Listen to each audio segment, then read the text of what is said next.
तो आज आपके सामने हम किन्हीं दो समांतर रेखाओं को यदि एक तिर्यक रेखा काटती हो और उसके द्वारा कौन कौन से कोण बनते हैं इस चैप्टर को आज आपसे समझाया जाएगा। देखिए, आपके पास दो समांतर रेखाएं L और M, दो समांतर रेखाएं L और M है और इनकी एक तिर्यक रेखा T, एक तिर्यक रेखा T है जिसके द्वारा इन रेखाओं पर बने कोण 1, कोण 2, कोण 3, कोण 4, कोण 5, कोण 6, कोण 7, कोण 8 है। अब इन कोणों में आपस में क्या क्या संबंध है वो आज आपको समझाया जाएगा। देखिए, सबसे पहले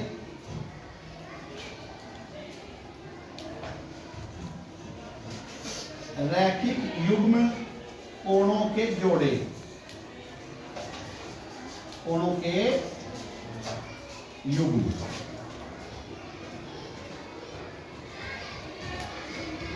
लीनियर पेयर एंगल,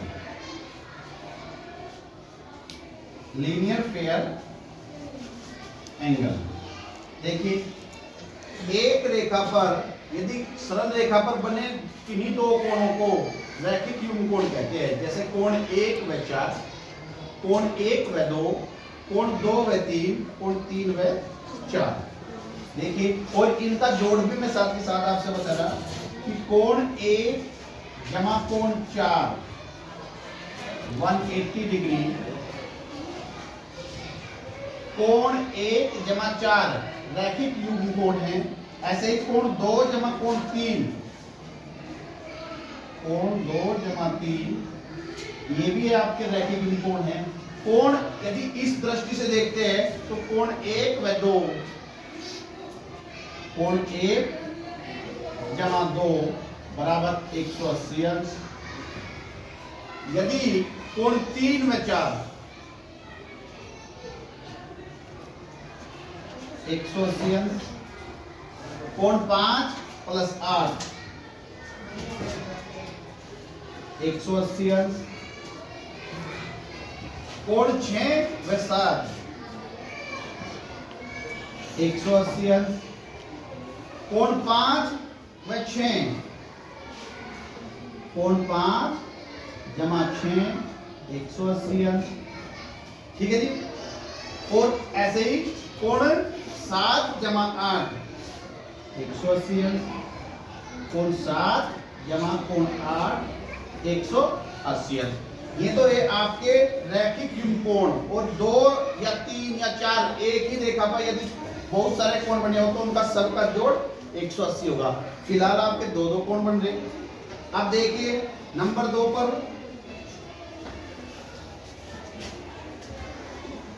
शीर्षाभिमुख कोण,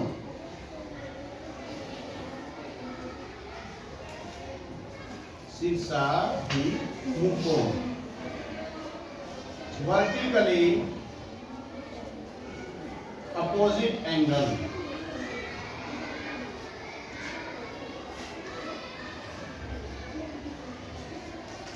यदि कोई दो रेखाएं एक दूसरे को किसी एक बिंदु पर प्रतिच्छेद करे तो उनके सम्मुख कोणों को शीर्षाभिमुख कोण कहते हैं और ये आपस में बराबर रहते हैं।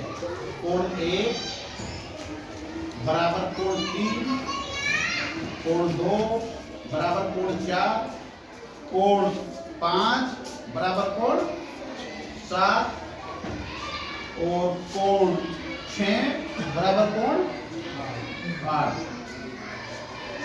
ये सब आपके क्या हुए बेटे? शीर्षाभिमुख कोण होते हैं। इसके बाद आपके संगत कोण, संगत कोण कोरोस्पोंडिंग एंगल।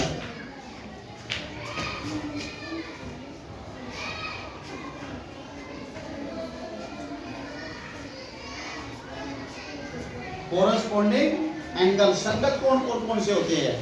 देखिए, यदि हम कोण 1 की बात करते हैं तो कोण 8 इसका संगत कोण होगा।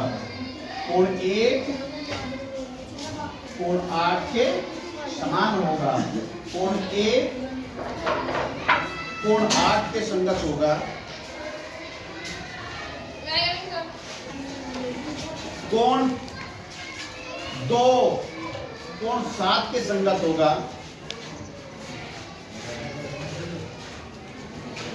ऐसे ही कोण 4 कोण 5 के संगत होगा। और ये समान होते हैं। यदि किन्हीं दो समांतर रेखाओं को एक तिर्यक रेखा इस प्रकार काटती है तो संगत कोण बराबर होते हैं। अगर संगत कोण बराबर है तो दो समांतर रेखाएं को एक तिर्यक रेखा काट रही है। ये ध्यान में रखने की बात है। कोण 4 बराबर कोण 5, कोण 3 बराबर कोण 6, ये आपके संगत कोण है। ठीक है जी। अब आगे देखिए, अब आपके आते हैं अंत एकांतर कोण। अंत एकांतर कोण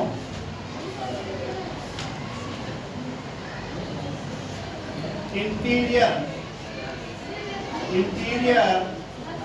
अल्टरनेट एंगल। अल्टरनेट एंगल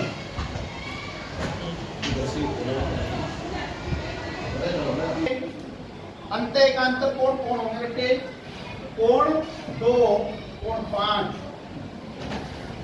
कोण 2 कोण 5 के इक्वल और कोण 3 कोण 8। और अंत एकांतर कोणों की खासियत होती है कि यदि किन्हीं दो समांतर रेखाओं को एक तिर्यक रेखा काटती है तो ही अंत एकांतर कोण या बाह्य एकांतर कोण या संगत कोण बराबर होंगे, अन्यथा नहीं होंगे। तो अब बारी आती है हमारी बाह्य एकांतर कोण। बाह्य एकांतर कोण एक्सटीरियर अल्टरनेट एंगल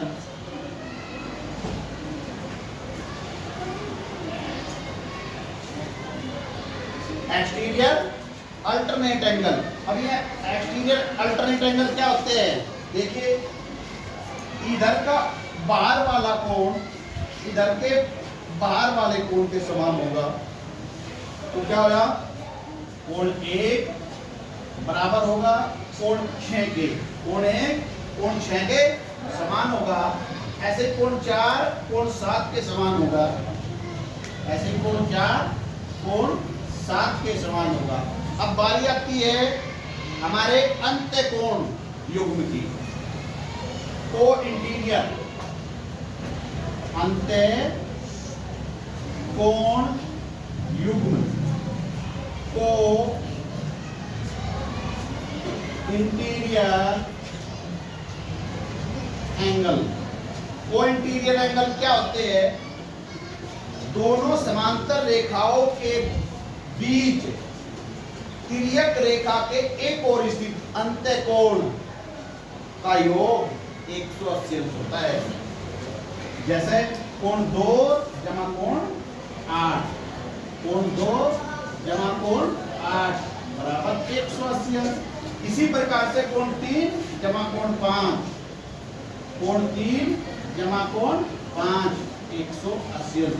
और आपको ध्यान रखना है कि अंत कोणों का योग 180 अंश भी तभी होगा जब किन्हीं दो समांतर रेखाओं को एक तिर्यक रेखा काट रही होगी और ये तिर्यक रेखा के एक और स्थित अंत कोणों का योग होगा। यदि आपको कहीं किन्हीं दो रेखाओं की तिर्यक रेखा के द्वारा एक और स्थित अंत कोणों का योग 180 दिया तो मैं निश्चित रूप से दोनों रेखाएं समांतर होंगी। धन्यवाद।